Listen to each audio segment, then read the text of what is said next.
আসসালামু আলাইকুম। আজকে আমি আবারও হাজির হয়েছি আপনাদের মাঝে এক ভিন্ন স্বাদের পুডিং রেসিপি। আজকে আমি তৈরি করেছি সাবুদানার পুডিং। অসম্ভব মজাদার এই ডেজার্ট আইটেমটি যারা একবার খাবে তাদের কখনো ভুলতে পারবে না। অসম্ভব মজাদার, মুখে স্বাদ লেগেই থাকবে। অসম্ভব মজাদার। কতটা ইয়াম্মি আপনারা দেখলেই বুঝতে পারছেন। নিচে সাবুদানাগুলো কত সুন্দরভাবে রয়েছে। দেখলেই কতটা জিভে পানি চলে আসে তা আমি বুঝতে পারছি। আমার ভীষণ খেতে ইচ্ছা করছে। তো চলুন দেখা যাক আমি কীভাবে তৈরি করেছি সেটা আজকে আপনাদের সঙ্গে শেয়ার করব। এখানে নিয়েছি আমি একটি মোল্ডে পরিমাণ মতো চিনিটা আমি ভালোভাবে ক্যারামেল তৈরি করে নেব। অবশ্যই এই চুলার আঁচটা একটু কমিয়ে দিতে হবে, একটু লো আঁচে তৈরি করতে হবে, না হলে ক্যারামেলটা পুড়ে যাবে। তো ক্যারামেল আমরা হয়ে গেছে, আমি এটা ঠান্ডা করার জন্য কিছুক্ষণের জন্য রেখে দিচ্ছি। তারপর আমি একটি বাটিতে নিয়েছি 1 কাপের একটু কম পরিমাণের গুঁড়ো দুধ দিয়ে পুডিং তৈরি করলে অসম্ভব মজার হয়। আমার তো ভীষণ পছন্দের এবং কনডেন্স মিল্ক দিয়ে অনেক বেশি ভালো হয়। তো তারপর নিয়েছি আমি 1 টেবিল চামচ কর্নফ্লাওয়ার এবং এই গুঁড়ো দুধের কম্বিনেশনটা অসম্ভব সুন্দর। তো এভাবে তৈরি করলে মুখে লেগে থাকবে এত সুন্দর একটি কিছু পুডিং। যারা কখনো ট্রাই করেনি তারা অবশ্যই ট্রাই করে নেবেন। আমার তো ভীষণ পছন্দের, ছোট থেকে বড় সবাই এটি অনেক বেশি পছন্দ করে এবং ছোট বাচ্চাদের জন্য এভাবে তৈরি করলে অনেক পুষ্টিকর এবং অনেক ভালো একটি পুডিং। আপনারা অবশ্যই এভাবে ট্রাই করবেন। অসম্ভব মজাদার, মুখে দিলে এটার স্বাদ কখনো ভুলতে পারবেন না। অনেকভাবে তো অনেক রকম পুডিং তৈরি করা হয়, তবে এভাবে সাবুদানা এবং গুঁড়ো দুধ দিয়ে যদি এভাবে পুডিং তৈরি করেন তাহলে বিশ্বাস করুন আপনি একদম কি বলবো, একদম এটার ফ্যান হয়ে যাবেন। বড়রা এবং ছোটরা সবাই এটা প্রশংসা করবে, যে একবার এটা খাবে তে প্রশংসা করতে বাধ্য। অসম্ভব মজাদার। তারপর আমি পানি দিয়ে ভালোভাবে এটাকে লিকুইড করে নিচ্ছি। একদম বেশি পাতলাও করব না এবং বেশি ঘনও করব না, একটু মিডিয়াম ভাবে করে নেব। তো আমি আবার একটু সামান্য পরিমাণে পানি দিয়েছি, বেশি ঘন করিনি। তারপর আমি এখানে যেহেতু সাবুদানা ব্যবহার করব এই জন্য একটু কম করে নেব।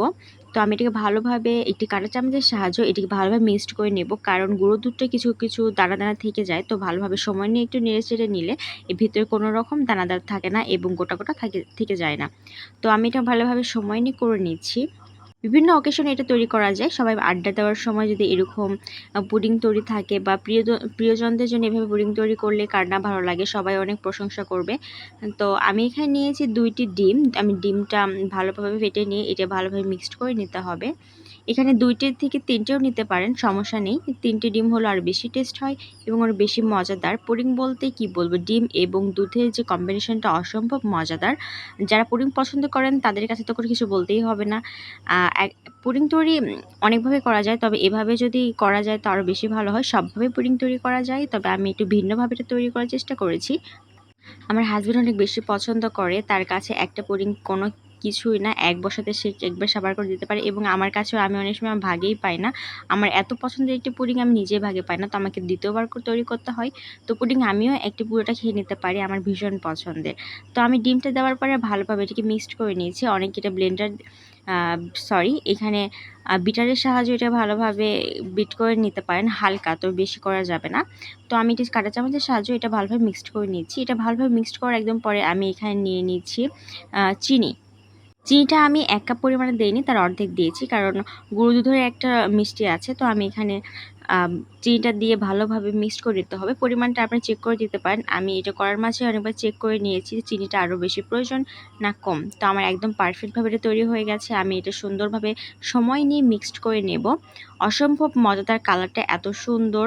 উপরে ক্যারামেলটাকে জন্য পুডিংটা বেশি ভালো লাগে। পুডিং খেতে অসম্ভব মজাদার।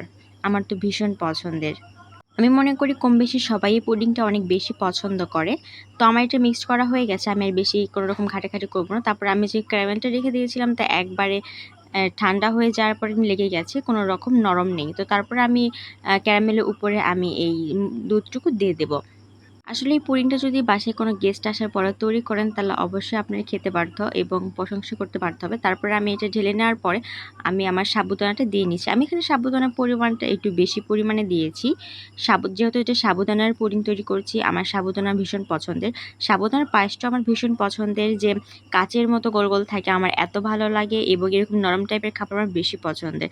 তো সাবুদানার অনেক কিছু তৈরি করা যায়। তো অন্য একদিন আমি আপনাদের সঙ্গে শেয়ার করব কীভাবে সাবুদানা অন্যরকম আইটেম তৈরি করা যায়।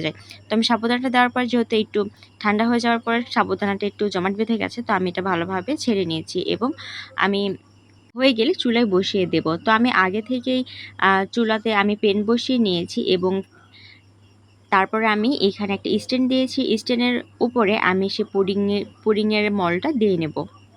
আমি কিন্তু আগে পানি দিয়ে নিইনি, আগে পুডিংটা দেওয়ার পরে তারপর আমি এখানে কতটুকু পানি প্রয়োজন হয় ততটুকু আমি ঢেলে দেব। এবং আমি এখানে চুলার আঁচটা একটু বাড়িয়ে দিয়েছি, কারণ যেহেতু পুডিংটা পানির মাঝে থাকবে তো একটু বেশি আঁচের প্রয়োজন হবে। তো আমি এখানে একদম হাই পাওয়ারের দিয়ে দিচ্ছি এবং ঢেকে দিতে হবে। তো আমার এই মলটার কোনো ঢাকনা ছিল না, সেই কারণে আমি এমনি সাধারণ একটা ঢাকনা দিয়ে নিয়েছি, কারণ ঢেকে দিতে হবে। আমার যেহেতু এটা সিঙ্গেল মোড ছিল, সে কারণে এটার উপরে কোনো ঢাকনা ছিল না, তো আমি এক্সট্রা একটা ঢাকনা দিয়ে নিয়েছি। তারপরে ভালোভাবে এটাকে কুক করে নিচ্ছি। তো অনেকটা হয়ে গেছে আমার পুডিং। আমি পুডিং তৈরির মাঝে মাঝে অনেকবার চেক করে নিয়েছি আমার পুডিংটা হয়েছে কিনা। তো আমি একটা বড় সুয়ের মাধ্যমে এটা আমি ভালোভাবে চেক করে নিয়েছি, কারণ যদি এটা সুয়ের মাঝে কোনো রকম নরম কিছু উঠে আসে তাহলে বুঝতে হবে যে পুডিংটা এখনো হয়নি, আর একটু সময় নিতে হবে। তো আমি আরও সময় নিয়ে আবারও এটাকে কুক করে নিয়েছি এবং শেষ পর্যায়ে আমার এটা হয়ে গেছে। তো আমি এটাকে ভালোভাবে মল্ড থেকে ছাড়িয়ে নেব। তো যেহেতু এটা সাবুদানার পুডিং, সে কারণে একটু সাবুদানাটা লেগে যাচ্ছে। তো আমি এটা সময় নিয়ে আস্তে আস্তে এটা আমি ভালোভাবে খুলে নিব। সাবুদানা কার না ভালো লাগে, আমার তো ভীষণ পছন্দের সাবুদানা। তো সাবুদানা পায়েসটা আমার ভীষণ পছন্দের। তো দেখতে অনেক লোভনীয় এবং অনেক টেস্টি একটি খাবার। আপনারা এইভাবে চাইলে বাসায় তৈরি করতে পারেন এবং কেমন হয়েছে অবশ্যই জানাবেন। যদি আপনাদের ভালো লেগে থাকলে অবশ্যই আমাকে কমেন্টে জানাবেন। তারপরে আমি একটি প্লেটে এটা ঢেলে নেব। ঢেলে নেওয়ার পরে অসম্ভব সুন্দর একটি কালার এবং এটা যে ফ্লেভারটা বের হয় তা কি বলবো, এত লোভনীয় যে দেখে যে কারো খেতে ইচ্ছে করবে। তো অসম্ভব মজাদার ও যে লোভনীয় কালার হয়েছে, আমার তো এখনই খেতে ইচ্ছে করছে। আমি তো এটা পুরো খেয়ে নিতে পারবো, যদি এটা এখন পুরোটা খাওয়া যাবে না। তো অনেক সুন্দর এবং অনেক মজাদার। আমার আমার আমার সাবুদানাগুলো কিন্তু উপরে একদম ভেসে ছিল না, একদম নিচে সেগুলো জমাট বেঁধে গেছে। তো এটাই হচ্ছে আমার সাবুদানার পুডিং। আপনার যদি কখনো আমার ভিডিওগুলো ভালো লেগে থাকে তাহলে অবশ্যই লাইক, কমেন্ট, শেয়ার এবং বেশি বেশি সাবস্ক্রাইব করবেন। এবং কেমন হয়েছে অবশ্যই কমেন্টে জানাবেন। এবং বাসায় অবশ্যই এটা তৈরি করবেন এবং কেমন হয়েছে সেটাও কমেন্টে জানাবেন। এবং কার কার পুডিং ভালো লাগে তারা আমাকে অবশ্যই কমেন্টে জানাবেন। অসম্ভব লোভনীয় ও সুস্বাদু এই পুডিংটি দেখে কেউ চোখ ফেরাতেই পারবে না, এবং এটা যদি সামনে থাকে তাহলে এটা না খেয়ে থাকতেও পারবে না, এতটা লোভনীয় ও সুন্দর। আপনাদের মূল্যবান সময়গুলো নষ্ট করে আমার ভিডিওগুলো দেখার জন্য অসংখ্য ধন্যবাদ এবং সবাইয়ের কাছে আমি অনেক কৃতজ্ঞ।